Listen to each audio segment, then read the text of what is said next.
So hello everyone, welcome to our new video. Today we will learn how to sort an array without using any sorting algorithm. Now you might be thinking that how is it even possible to sort an array without using any sorting algorithms, right? So let's see. Here we are given a problem and the given problem statement it states as we are given an array of size n containing only zeros, ones and twos, and we have to sort the array in ascending order. Now it is clear that we don't have many different specific values, we don't have many distinct values in the array. We have only zeros, ones and twos. So it is clear that we have only three different type of values. And this is the specific condition how we can sort an array without using any sorting algorithm. It is not possible for each and every array to sort without using any sorting algorithm. It is specific when we have only few number of distinct elements, maybe 2, 3, 4, just few, not many. So here we are just going to make a count of each and every different type of distinct elements in the array that we have. So let's say here I have taken an array which has these numbers here. I have 7 different numbers here, and then I am finding the size. It is clear that the size would be 7 here. Then I have made a function here as void sort 0, 1, 2. I have given the name as the different elements that I have. So here we just have to iterate through the entire array by maximum 2 times. If the size is n, so the total time we have to iterate through the array is twice of n. Now here in this case you can use any sorting algorithm, but that sorting algorithm is definitely going to take more time as compared to the solution that I have given here. So here what we are supposed to do, here we have to take 3 variables.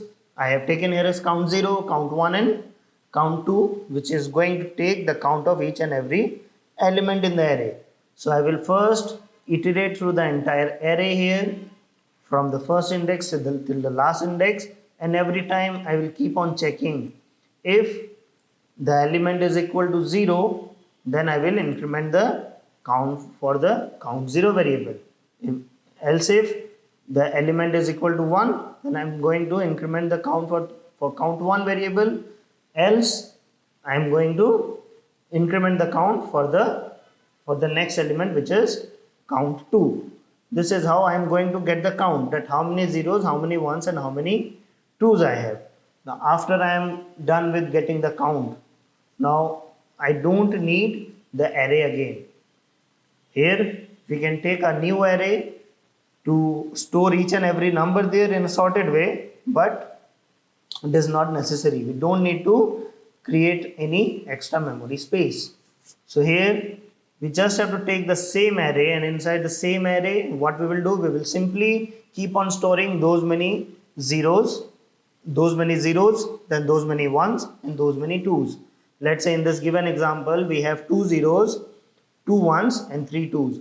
So in the same array, in the previous array, in the main array, we will first store 2 zeros, then 2 ones and then 3 twos. So here we can write here the condition as till count 0 is greater than equal to 0, and then decrement the count 0 variable inside. Instead of that I have simply written here as count 0 minus minus, which is every time going to decrement the value of count 0, as well as when the value is equal to 0, the count 0 value becomes 0, this condition inside the while loop it becomes false. So it is not going to execute any statements inside this while loop again. So what are we doing here? I have taken the variable I have initialized it as 0. So initializing it as 0, why I have done this? Because we have to start the array from the first index, from the 0th index. So while count 0 minus minus, then at the first position whatever is the value for I am storing a 0 over there, and I am incrementing the value of I every time. I will continuously keep on doing this till count 0 actually becomes 0. The current value here for count 0 is 2. So this condition inside the while loop, it will be true for count 0 for 2 times, when its value is equal to 2 and then when its value is equal to 1. Once the value is equal to 0, this becomes false. Similarly, for count 1, I am going to store the 1's there, and again I will repeat the same thing for storing the 2's there into the array. So this is it. After this we will get the desired array. We will get the desired array with the desired result. Let's say this is the array that we have.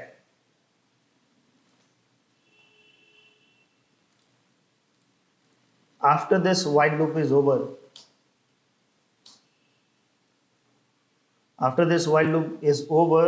the first one will be equal to 0 and the second one will be equal to 0. After the second while loop, this will be equal to 1 and this will be equal to 1. After this, after the execution of the third while loop, this will become 2. The second one, this will also change to 2. It will be overridden whatever is the value, and here again 2. So this is how we are going to sort the entire array. So let's execute the code and see if it works properly. So here we get the result in a sorted way: 0 0, then 1 1, and here we have a 2 2 2. If I give another input here, let's say another 1,